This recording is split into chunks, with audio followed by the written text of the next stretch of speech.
Flip the switch. It's time for a spotlight story. Politicians always have so much to say. Well, we do too. Have you ever wanted to share your ideas for change with politicians? Make your voice heard?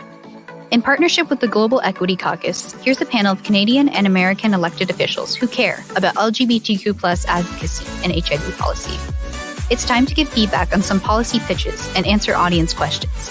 It's time to break down the barriers between you and leaders who steer our world. Imagine the impacts of your ideas, the potential for change, and the connections waiting to be forged. Are you ready?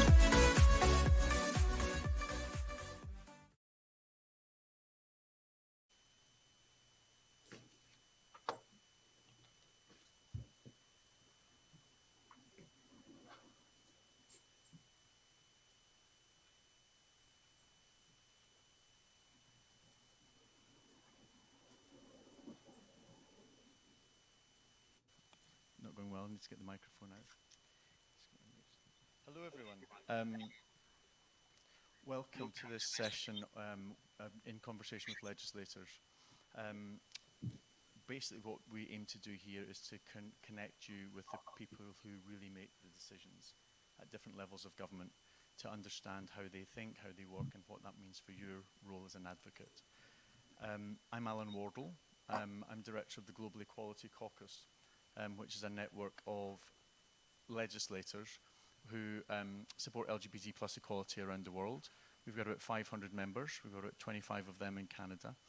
And the aim of our organisation is to help bring parliamentarians, elected representatives, city councillors together so they can exchange information, share best practice, meet and understand each other to help push things forward and push forward for equality. One of our strategic priorities is around healthcare and equal access to HIV, which is why we're here today. And we're really grateful to Let's Stop AIDS for the opportunity to have this conversation with you today. So, first up, I'm going to introduce our three panelists. Hold on, the biographies are here.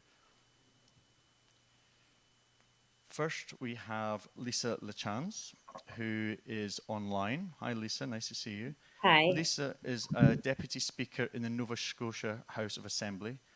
She was elected in 2021 representing the New Democratic Party. Lisa is a party's House spokesperson on 2S LGBTQ+ affairs and is the first gender non-conforming MLA elected in Nova Scotia. Before entering politics, Lisa managed a youth mental health network and has worked for the federal government.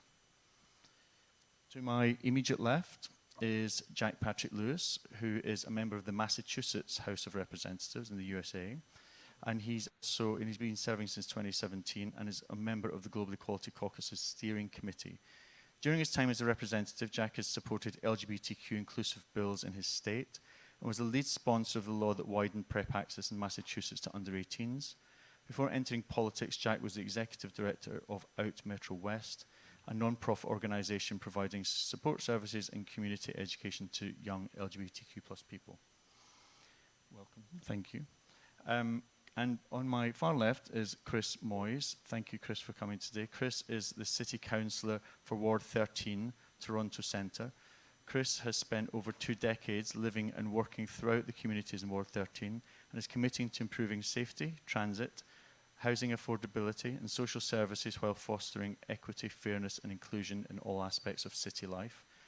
Chris is also chair of the Council Health Board and works extensively on 2S LGBTQ issues as well. Thank you all very much for joining us today. And I think the fact that we've got people from different countries and also different levels of government will help make it a richer conversation today. But first up, we're going to hear from Molly. So Molly took part in Let's Stop AIDS advocacy training recently called Prep the Future. And as part of that, the attendees had to come up with their own campaign around HIV prevention. And Molly is in Guatemala, and so she's online today. And Molly is going to present her campaign, and then she is going to ask a question of our panelists, and they'll have a bit of conversation about that, and then we'll move into wider questions and also finally a question and answer session with the audience. So please think about the questions that you would like to ask the elected representatives who are here today. But first of all, over to you, Molly. Hi everyone, I'm so excited to be here. As my colleague mentioned, my name is Molly. I'm from Guatemala, so happy to represent my country and of course to represent the Latin American region. So first, I just want to say thank you for to have this opportunity to share this digital campaign. So right now I'm gonna to talk about this campaign that called Just Rebel Sorry. So why this Just Rebel So when I have the opportunity to be part of this program to prep the future, I just was thinking to know what can I do, and then of it I just start to research what is the reality to talk about access to prep. So unfortunately, here in Latin America, talk about prep is too exclusive. That means that only a three key population can get access to this information, and second, just only three key population can get access to the treatment. So I think that this Just Revive Life could be an opportunity to first to decentralize the information, and second, to reduce, of course, the stigma that is still existing about HIV, to live with HIV or being affected by HIV. So next slide, please. Thank you. So, what is the objective of this campaign? So, the Just Revive campaign from October 29th to December 12th of this year is to educate and empower young people aged 18 to 29 in Latin America and the Caribbean about HIV prevention and sexual health. It seeks to reduce HIV stigma from PrEP awareness and access, and engaged youth in promoting sexual health through innovative digital strategy with a focus on creating a lasting impact in the region. So this has different specific objectives, and one of these is raise awareness. Second, reduce stigma. Right? Third one is promote PrEP, and the other one digital engagement, and of course youth advocacy. So I will deeply a little bit in this. So it's important here to first the raise awareness, then the reduce the stigma. But it's important to promote PrEP, as I mentioned before. Um, it is too exclusive here to talk about PrEP, so it's not an opportunity and a change that the adolescents and youth can have more information about it. Next slide, please. So it is important to understand if we want to get a really good impact here in about advocacy, we need to understand where we want and who can be the part of this digital campaign. So first, the most important is the young people that use Instagram, Facebook, TikTok between 18 to 29 years old from Latin America region. Third one, NGOs lead by youth. I understand that it's important to have a really good alliance, multi-state holders. So it's important to understand that have a different alliance with them, and this is one with civil society, especially with NGOs lead by youth. And the other one, international cooperation. Of course, that we need their support. If we want to get a good impact, we need their support. Other one, organization that work specifically with media.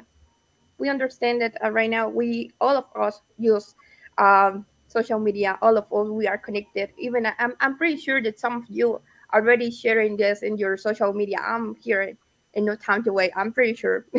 So right now we are connected, but we understand that it's important that it's not the same situation if we are talking about urban area than rural area. So for that reason, it's important to have an organization that work specifically in social media to guarantee that decentralization of this information. And of course, the technology and design professional. To get this good aspect of this presentation, it's important to get someone that had these skills about it. Of course, catch the attention with this good image, catch the attention with good um, videos or something like that. That's the most important. There one, please. The next slide, please. Sorry, sorry for my background here. If you, yes, sorry for that. So well, something is important to understand here. What is the channels? So first, of course, that we need to know where can we do. Or so first, the social media. The meta universe, that means Facebook, Instagram, is one a key to, but also to the TikTok. Most of us, we are making trendies on TikTok. Most of us, we are watching funny videos on TikTok. But what can we use? But I always ask the question, I can use TikTok to learn something new. I can use TikTok to do something for my community. So now this is a change. And other one, it is a webinar. So organizing webinar online. Here is something curious. Before that we do the webinar, the person, it will be here in this process in the webinar. Before it, I'm going to make a survey. This survey will help me to understand my my territory. uh, how many people, young people, get access to this information, how many people not, and how is the level of knowledge that they had about HIV or PrEP.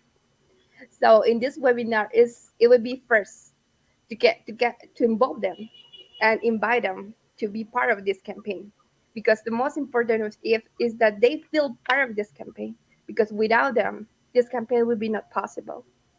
So, and partnership and network, as I mentioned before, it is important to get that partnership and network, specifically with civil society, because civil society um, know the reality. Civil society have the opportunity to research, to be more closely with the community, and the most important, to have knowledge the ecosystem of this target that we are thinking specifically in this campaign. Next slide, please. And yeah, so everything is important to have an indicators to know if we are good or not. So this indicator, I will start with reach. So the reach would be 100,000 unique individuals across the platform during the campaign timeframe. So in this engagement, it will be 10% attain media engagement rate during this campaign. And of course, did the webinar. We hope so. And sure, the minimum is 75 attendees for this virtual webinar in each one. And and here the knowledge and gain a minimum of 20% knowledge increase through pre and post campaign survey. And so the next slide, please. So here it's important to talk about we have to have a really good panorama, and it's good to use this scan graphic that will help me. So first one is the branding. Scarce that because the name is in English. Okay, the name is in English. I need to make it branded in Spanish because everything will be in Spanish. So the second one would be preparation and initiation, promotion, the launch and education, and then engagement and advocacy, reflection. The next slide, please. I will try to rush now. So as I mentioned before, the remarks that I have here, the language will be in Spanish. The partnership will be Real Justice Plus. They have more experience in this working with young people, and of course, my main tool will be the digital marketing using a CEO strategic and of course paid advertising. Next slide, please. So now I just let you hear this slide. This is the context. This is the key population that is working here in Latin America. That is men who have sex with men, transgender, and sex worker. I just want to highlight something. When we do advocacy, don't matter if we be through RTBMs, through digital advocacy, or in person, or mobilize people, we need to understand when we are talking about data, we don't talk about just number. This is a human life, and we don't need we need to have this reminder. We cannot forget that this is a human life, and we are advocating because we want a great work. In this case, we want a more just region. Next slide, please. So now I just have a key question for you. I just only have one, but the first is, in your opinion, what legislative or policy measures could be implemented to reduce stigma and discrimination around HIV and gender diversity, and how could we work together to implement this measurable? So I just want to say thank you very much. If you want, you can show the next slide. I really appreciate this opportunity, and yes, over. Muchas gracias.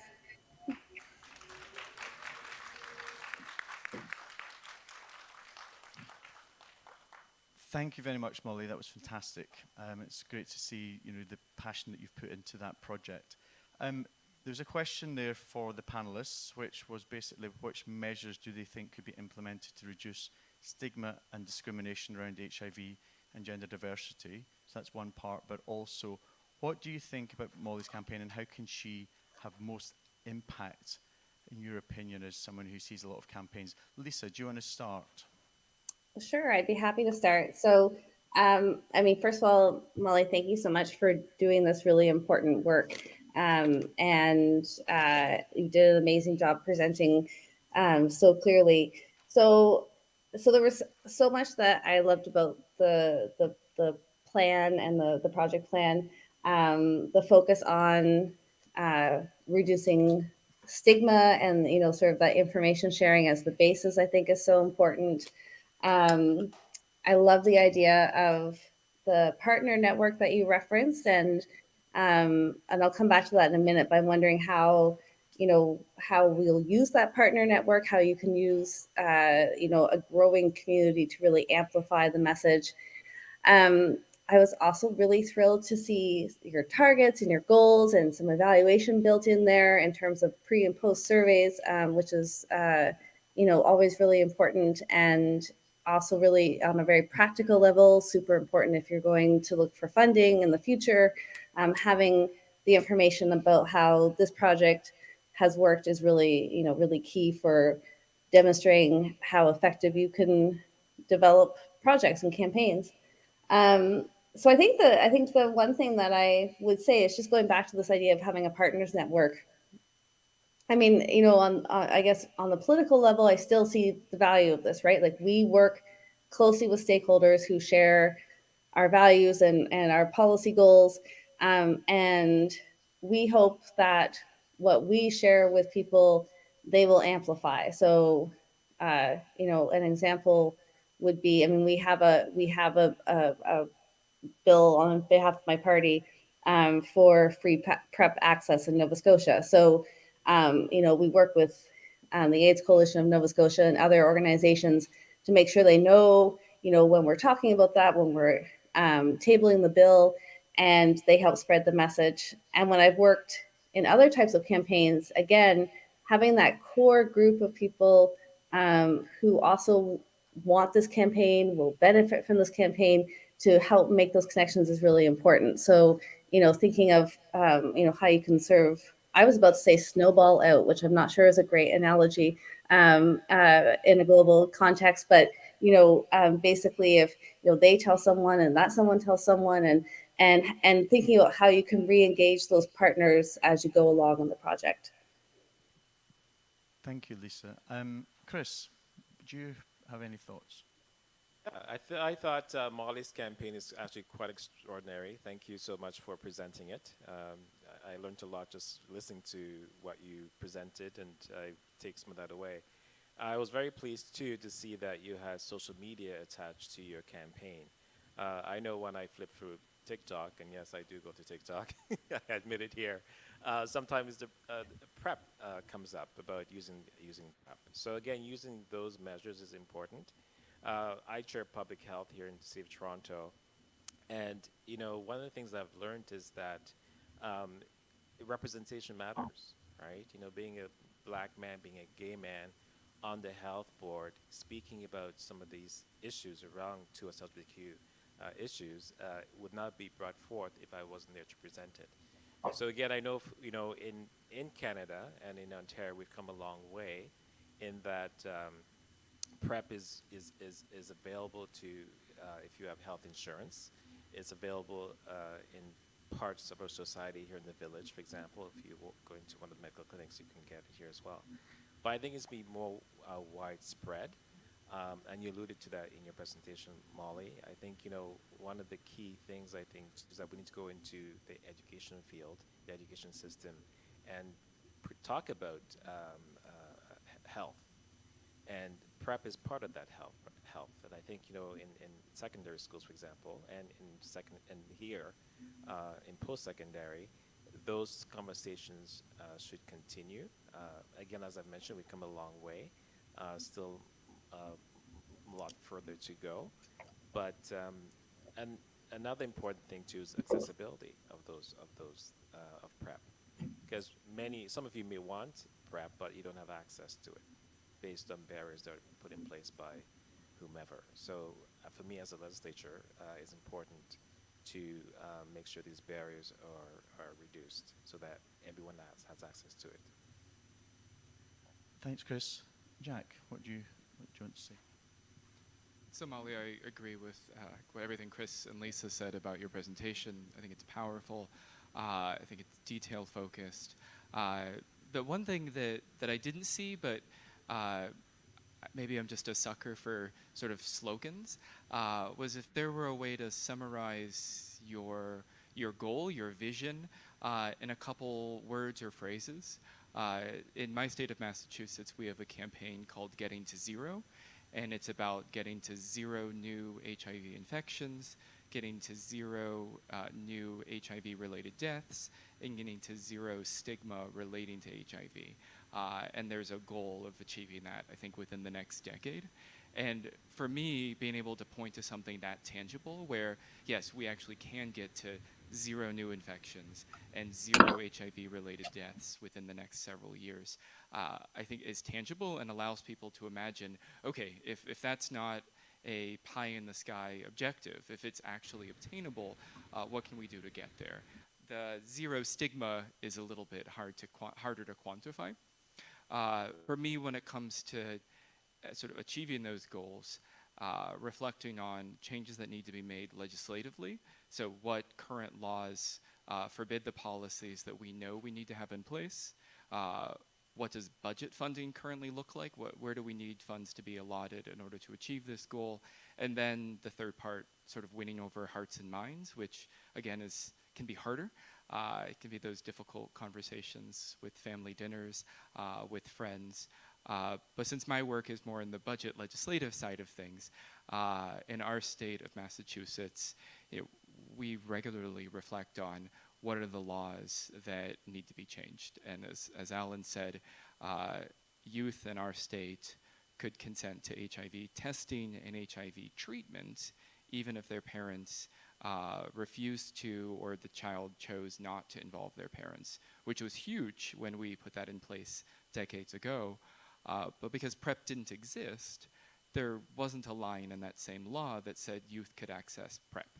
And so literally we would work with youth. We'd get them, they could get tested, they would find they were HIV positive, they could get treated, but at no point could social service agencies help them access PrEP before a positive test result. And so that was a technical fix, but we're finding that the conversations around that technical fix are actually bigger than just that change in law. One of the other things as it relates to legislation is a lot of the laws we have on the books across, I'd say, the world relating to HIV were put in the 80s when we knew very, very little about HIV.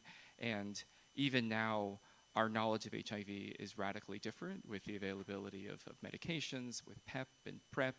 And so we're finding that HIV in a lot of contexts, regional and national, has continued to be criminalized.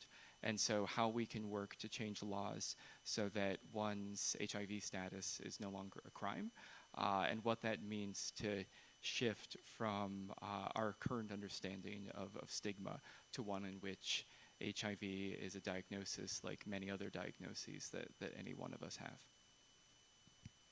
Thank you, Jack. And I think before we move on to questions, I think we should all thank Molly again for doing that fantastic presentation. Thank you, Molly.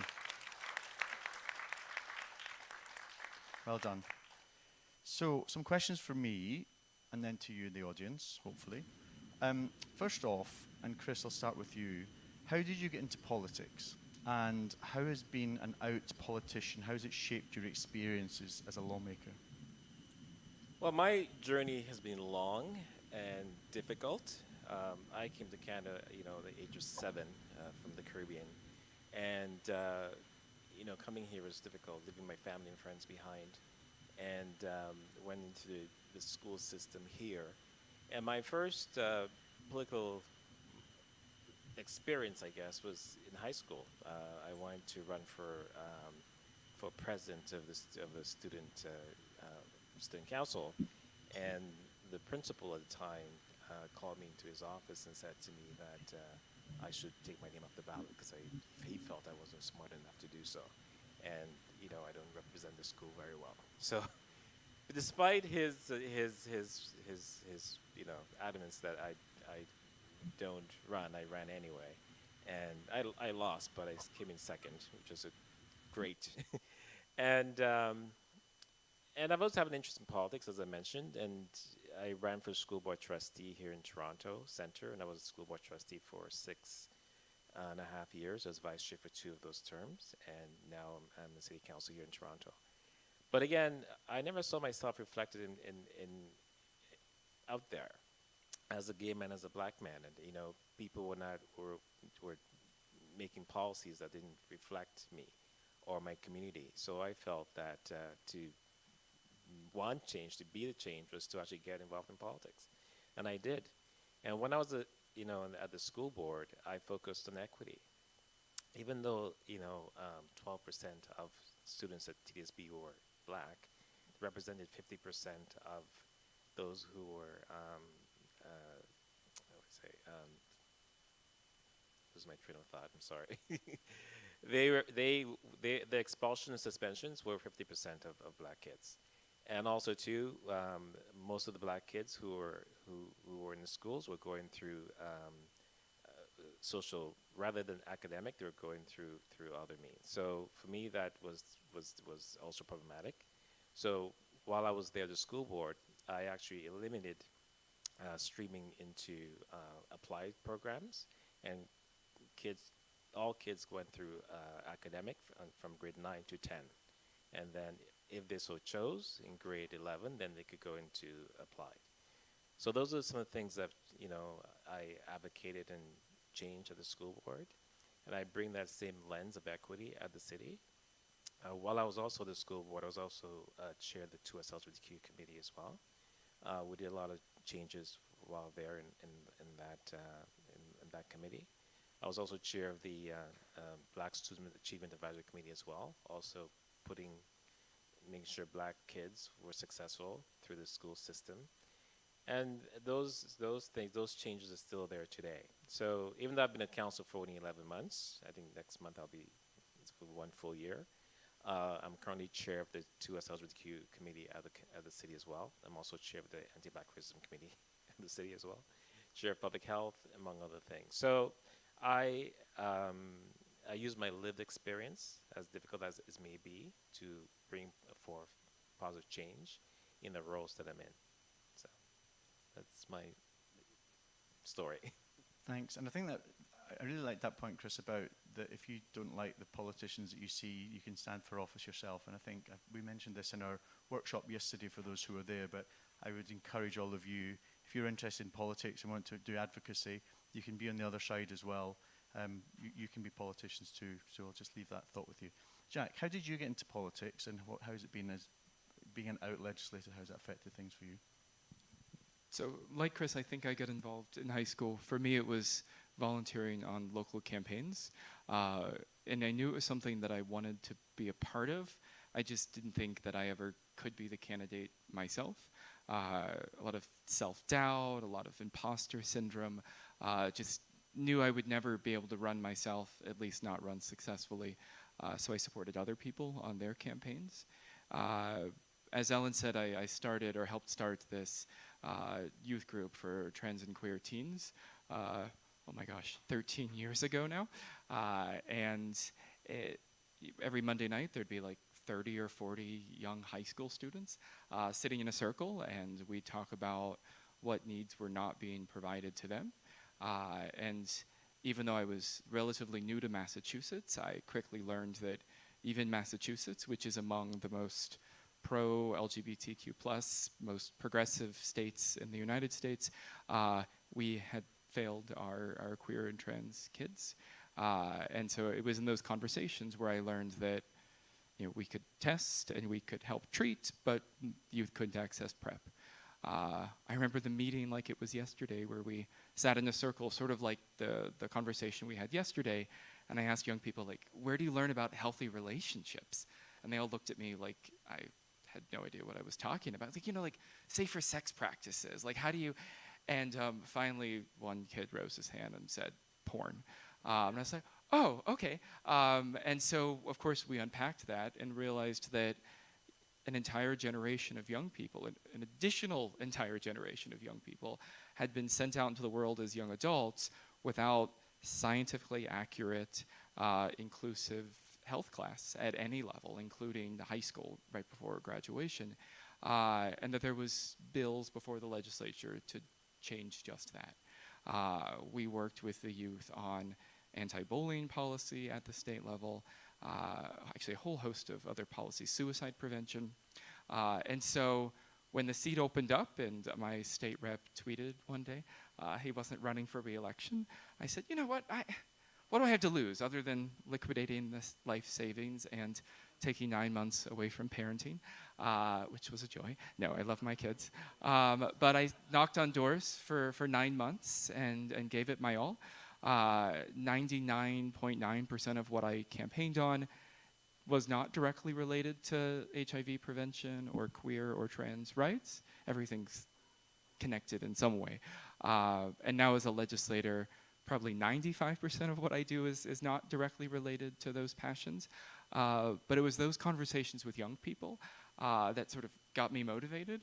And in the legislature, in addition to doing everything else from, we were talking about potholes before, but from potholes to environmental policy, it's really a great honor to take the lead on PrEP and those sort of issues. And to Chris's point, realizing that, yeah, my imposter syndrome is something I need to work on, but if I weren't in the room talking about PrEP, in many of these rooms, nobody else would be talking about it. And it's hard to be the person who maybe has to be the token gay guy talking about HIV, but I'm happy to do it. And if not me in this context, then would it be happening? And so that's a motivator as well, and one of the reasons I love my work. And Lisa, the same question to you. Sure, I'm going to go backwards through You're on my mute. journey. Am I better now? Okay. I might go backwards through my journey and I think start where Jack left off a little bit about that. It may not have been sort of advancing to us LGBTQIA plus rights, maybe wasn't actually what pushed me into running. And, when I was lucky to join a party that had a person, an ally, who was, named as the spokesperson on these issues before I joined, whereas the other parties still don't. But I, having someone in that setting of the legislature, who has connections with community, knows who to go out to and talk to and take issues back, I think has been really important. And I think I spend more time on 2S LGBTQ plus stuff than I had anticipated. But it's also important. And like Jack says, everything's connected. So, I also hold the portfolio under addictions and mental health and advanced education. And so, without too much difficulty, you can kind of see how all those pieces come together. And I guess what I would say too is that, I was never really involved in party politics before I ran. So I would go out and canvass each election for the candidate that I supported. But other than that, I wasn't really involved in politics. But I was involved in lots of other different ways of making social change. So, definitely started with student council in high school, went to the student union movement in university, was really involved in gender-based violence action. And so all along in my life, I think I've been involved in social change and social justice making, and this was one other tool. So, I think to sort of comment on a couple of things that were said before that I think are important for people to hold when they're maybe not necessarily directly thinking about getting involved in politics, just that there are lots of ways of making social change. But whatever you're doing, make sure you're in contact with the politicians too. Make sure you're in contact with the legislators. So because often I'm not sure sometimes that I wasn't always as in contact as I should have been. And but really it's about figuring out like what makes you passionate and how do you want to make change in the world, and doing that. And then I also think the other thing that's really important, we use this stat that I hope is true. Well, I hope it's not true, but that women have to be asked 3 times to run for politics before they run. And I can't quite imagine how many times you have to ask queer folks and trans folks to run before they run. And so if you or if you have friends or colleagues who are like, yeah, I'm kind of interested in running, you're like, that's a great idea. Well, like actually then you got to show up and support them, because it is not an easy road to get elected. And it's still not easy to get elected when you represent diverse perspectives and identities. So I'll stop there and look forward to the next question. Thank you, Lisa. Yeah, the next question is about advocacy, which is obviously one of the main themes of this conference, and it's a lot of what Let's Stop AIDS do. All 3 of you will have seen lots and lots of campaigns and people advocating for different causes in your job. What do you think are some of the key features of what makes good advocacy?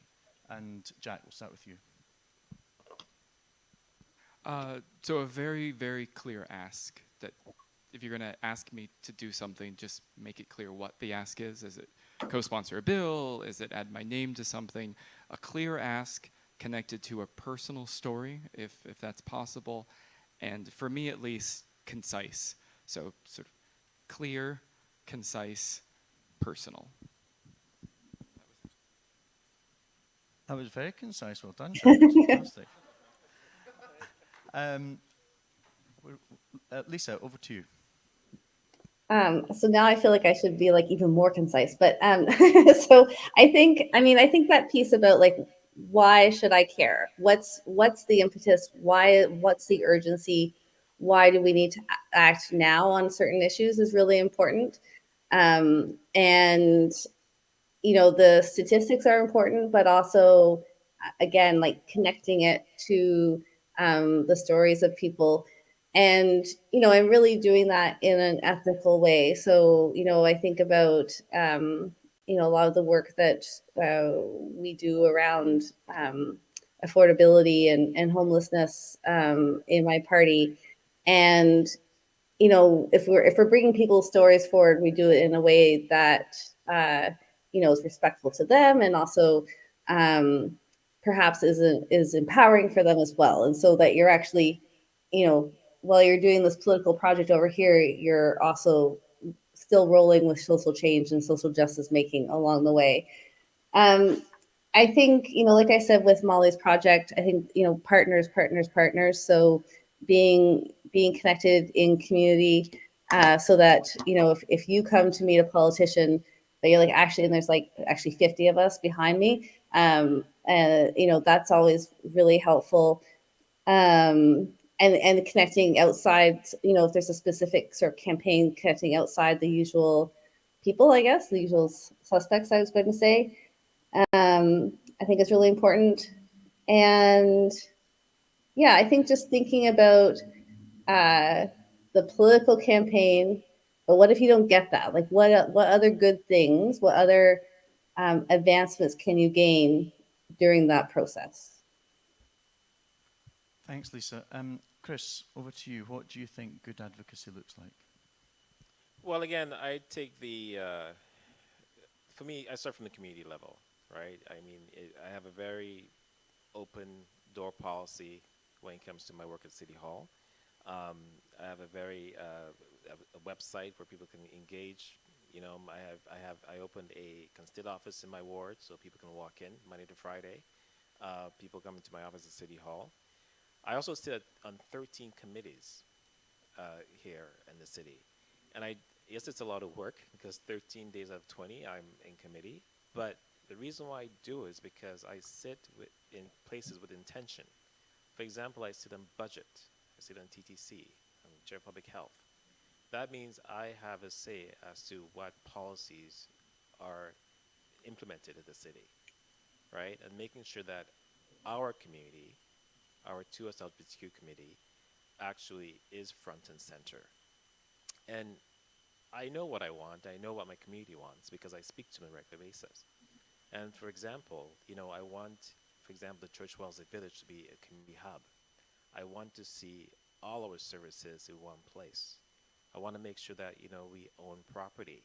So I'm in the process of creating a land trust so that queer businesses actually have space rather than being pushed out of spaces.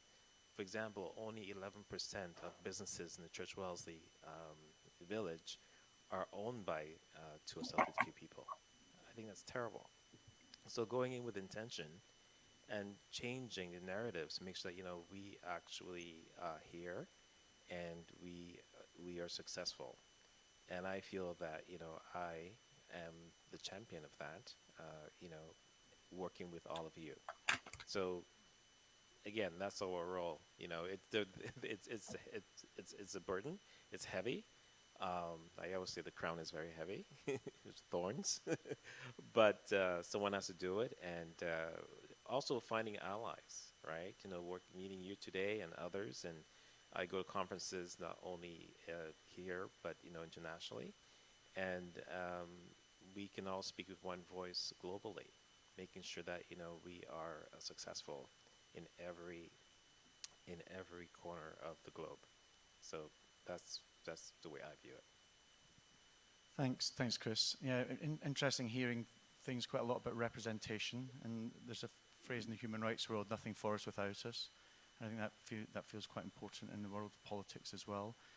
I've always said in advocacy, you need stats and stories. You need numbers to back up your case, but you also need stories. You need human interest stories that captures people's attention, as Lisa said as well. I'm mindful of time, and I want to bring in you. So, who's got a question that they would like to put to panelists? I think, have we got roving mics? Anyone? Down here? Oh.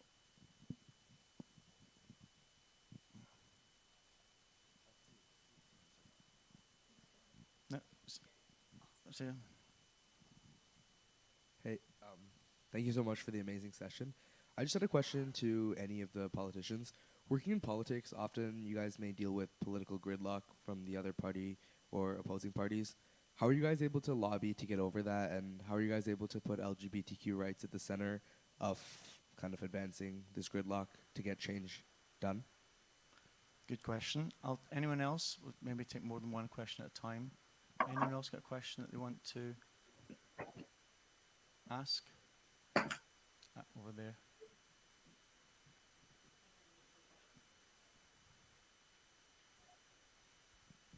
Considering this is a conference for youth, what are some actual plans you have for helping queer youth, whether that be trans kids or helping with the education? Two very good questions there. So one on political gridlock, how do you break through that, and the other one, how do you help queer youth? Where are we at? Lisa, do you want to start? Sure, I'm happy to start. So I think one of the things that became clear when I got elected and headed to the legislature was the need to be really, I guess, clear and consistent, much to Jack's point, but to the other parties and to the other politicians. And despite, like I said, that we had some attention paid to the issues, the other parties really hadn't. I don't know that anyone, it seemed like not many people had considered our community when they were thinking about, oh, I'm a politician in Nova Scotia now, and I need to think about the Mi'kmaq community, and I need to think about seniors and that sort of thing. And so I think the need to really sort of push onto the agenda. I'm in opposition, so so I couldn't introduce. I can introduce private members' bills, but in Nova Scotia, they don't. They're an aspirational action. They don't actually get debated or passed. But being really clear and like I said, I've been in lots of different policy making or change making places. So In this case, it was like, what's political? A political is a minister. So yeah, we need a minister. We need an action plan. And we need money allocated. So this is as my politician, that's what I'm going to focus on. And so I will say, slowly but surely, I know now when we go into budget debate that every minister shows up with, they must have a rainbow tab that when it's my turn to start asking questions about how much money they spent on various things like a Pride Health or, in the education department, they flip to that tab and they can talk about it's not enough, it's never enough yet, but they can talk about the few things that they might have done to support queer folks and queer young people. So again, it's like putting it on the agenda, making people know that actually they're going to be accountable for it. Because I'm the only currently out queer politician in Nova Scotia, I, get lots of emails from folks in other parts of the province who, are concerned about the rising tide of hate or feel like they've reached out to their MLA and they haven't gotten a response, or and so I will go up to that minister or that MLA and say, hey, I heard from so and so in your constituency and they'd really love to have a meeting. Do you want to have that meeting together? Like, do you want to? And so I guess creating those lines of political accountability that include our community are really important. And just quickly on the question of how to advance or like what sort of specific projects. So I use every chance I get, whatever little mechanism there is. So, every year I present a rainbow budget speech. So what would the budget have looked like if it had taken, a cross-cutting approach to queer and trans issues?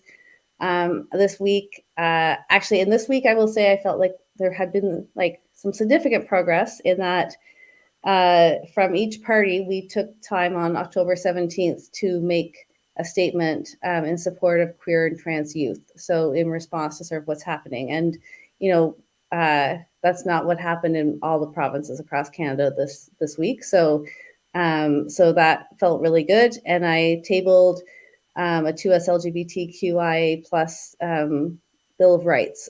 So again, from where I sit, that probably won't be debated into law, but it becomes an idea that then we can talk about and push forward. And why is this important? And and gives us a rallying cry. So I'll stop there. Thanks, Lisa. Chris, so the two questions were about political gridlock and how to help queer youth, so feel free to answer either or both of those.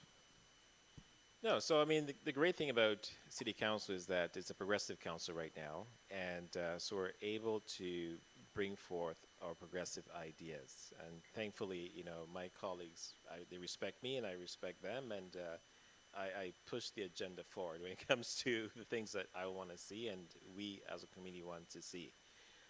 It warmed my heart this past week when I saw that the Deputy Premier of Manitoba is a Black non-binary person and also Minister of Health. That's incredible. I mean, that is progress, right? I mean, that's incredible. And so it gives me hope that, we are being seen as equals, and being respected as people, and making sure that we continue to thrive across all borders, be it locally, provincially, federally here in this country and beyond. So as I mentioned before, I actually pay very close attention to community and making sure bringing those ideas to City Council to implement change.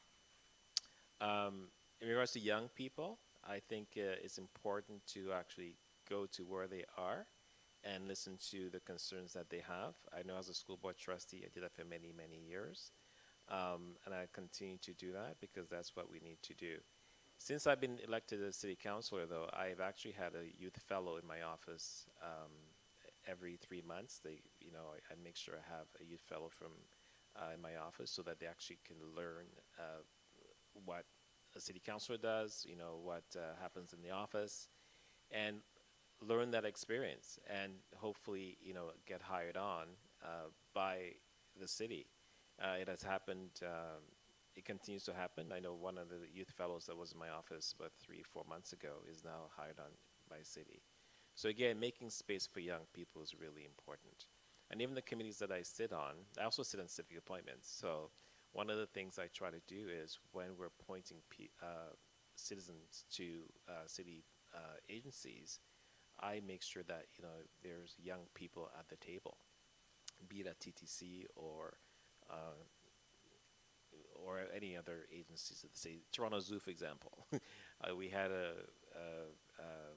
nominations last 2 weeks ago for Toronto Zoo, and I insisted that one of the 3 members chosen was a young person. So again, go in with intention, and I feel that with that, the change will happen, and it is happening here in Toronto. Thanks, Chris. Jack, over to you.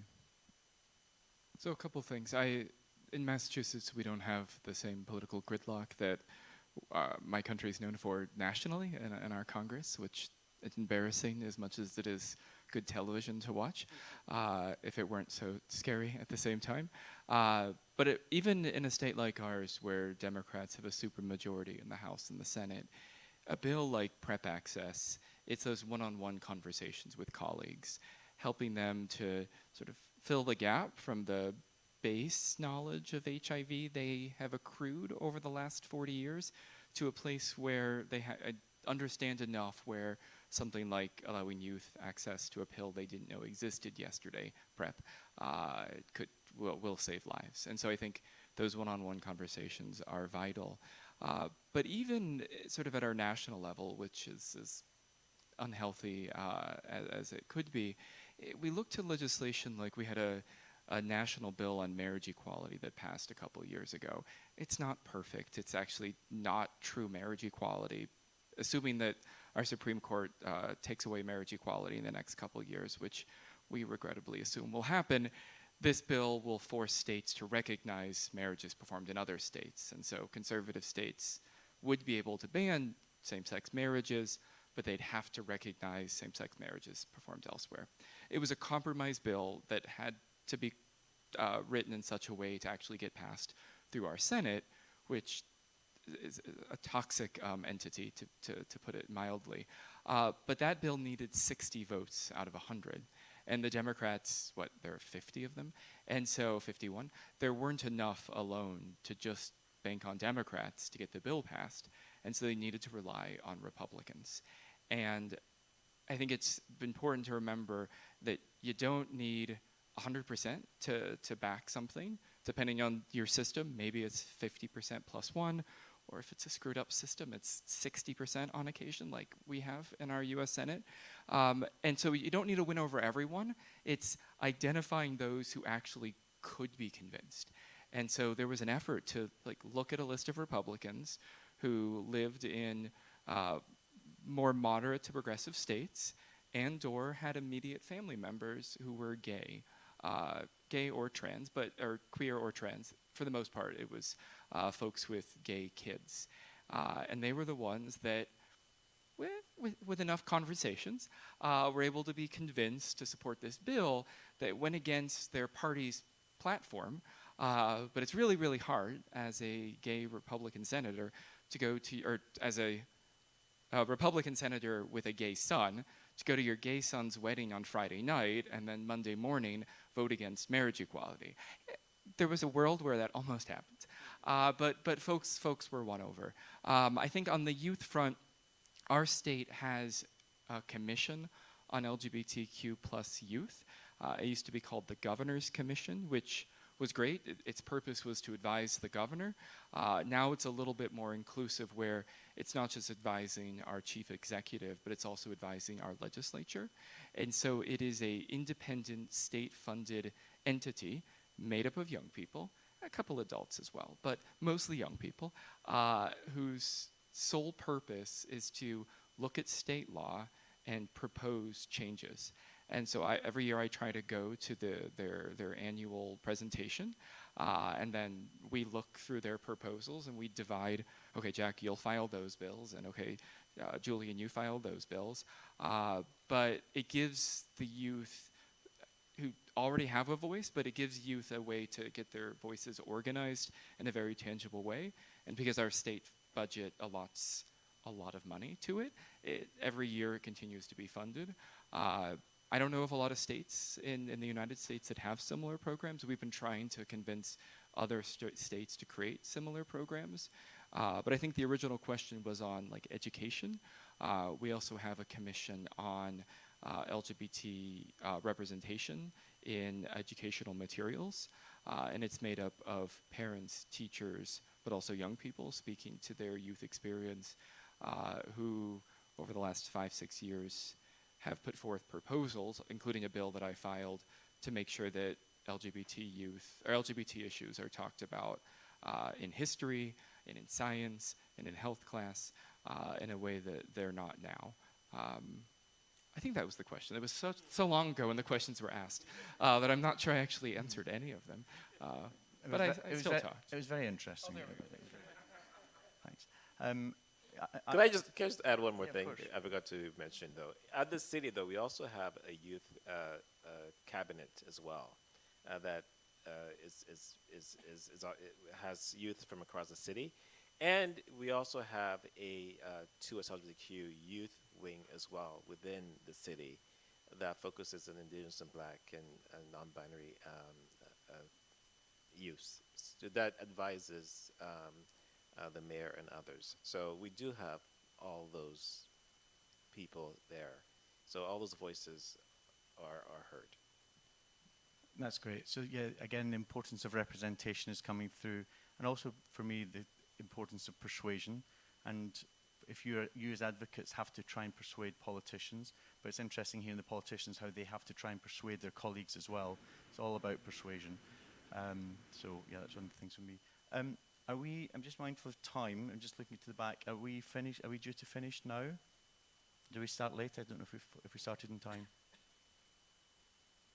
What was that, sorry? 10 more minutes, okay. Oh, great. I'll go back to you. Any more questions? Okay. There was a hand, sorry. Yeah, okay. I see there and then down the front here. My question is for Chris and kind of Jack as well. Chris, what advice would you give a Black/person of color who is in a leadership role and like dealing with imposter syndrome or like just, I guess, navigating like that like leadership position, you know, like non-predominantly like, predominantly like white or other like ethnicity environments?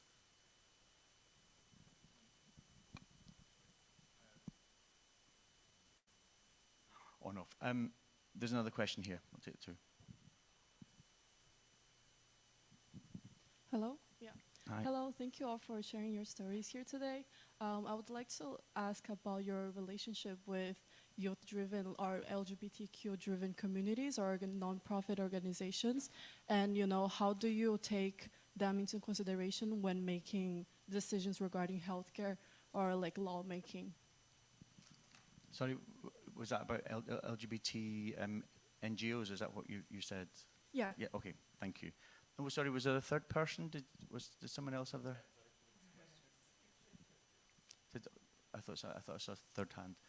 Okay, we'll take those two. I think that'll be the last one. Chris, do you want to start? There's a question about the leadership of people of color, which I think obviously naturally falls to you. The first question. Yes, I mean it's hard for young people to get the attention of leaders in our communities. And this is why, again, I have an open door policy, right? Because for me, it's important to be a mentor and to encourage and to help young people, be successful. So there's so many agencies out there, be it Black Cap and others, that, you can go and interact with.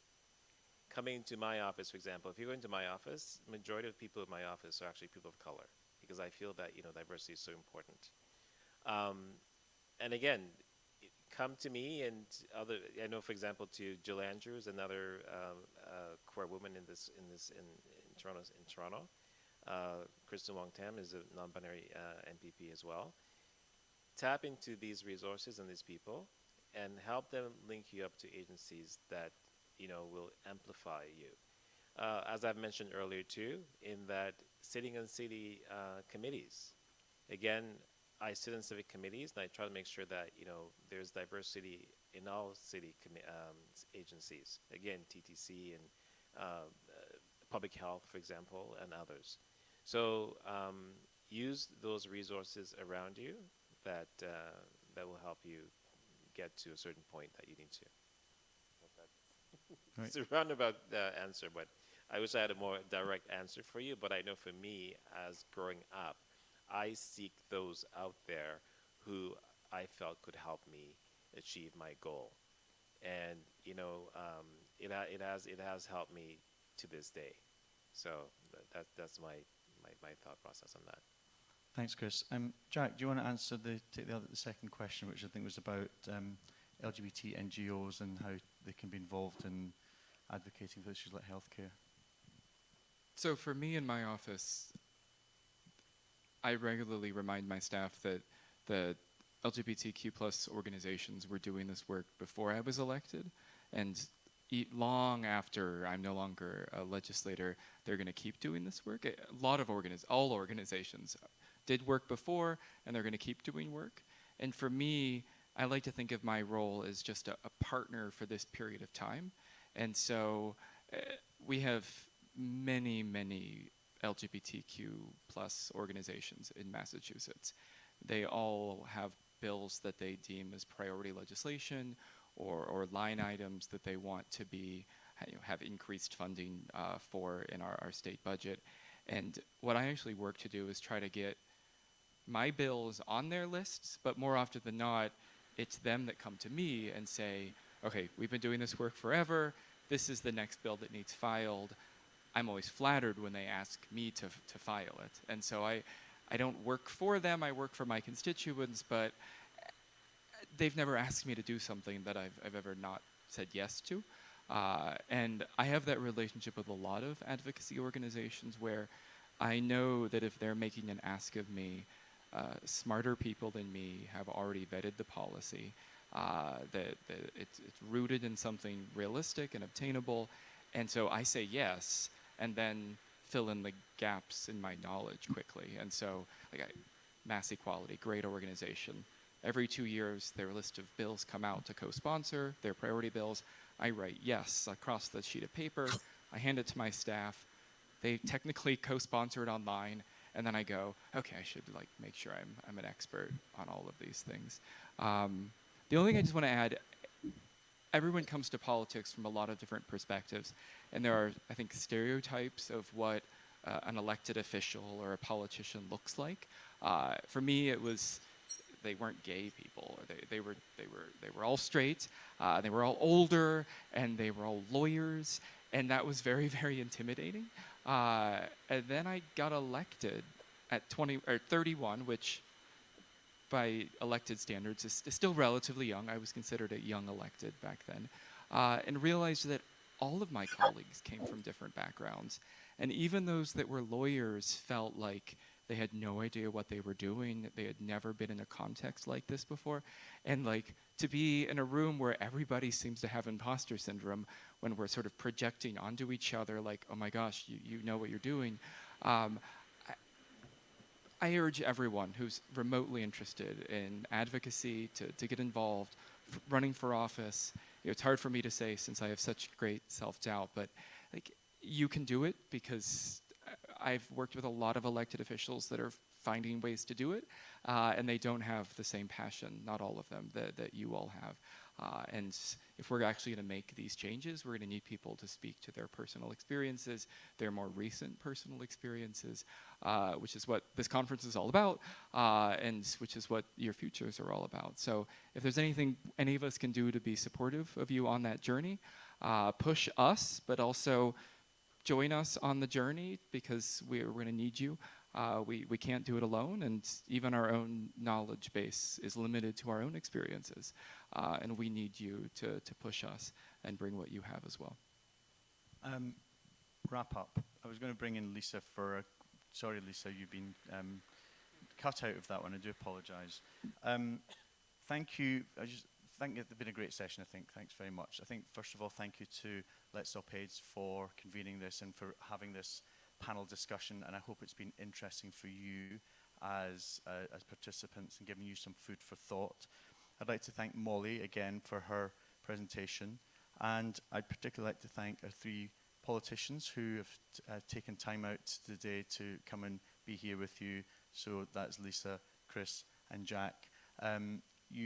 You might be thinking, I want to be a politician, that's great, but you do have to realize, because here we are at 5 o'clock on a Saturday afternoon, and here they're sitting here. It's not a Monday to Friday 9 to 5 job, as I'm sure any of them will tell you. But if you've committed to it, then that's what you want to do. And finally, of course, thank you all very much for coming today as well.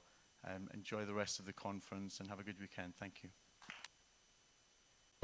It's workshop hour. The time has come to put your new skills into action. Here's how it works. If you're in person, check the program for your workshop number and room. Workshop A1 will be in room D, A2 in room A, A4 in room F, and A5 in room C.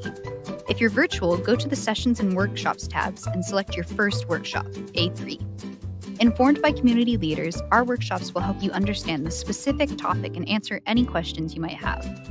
Don't know what you signed up for? Check your email or find a No Time to Wait team member. Let's get started.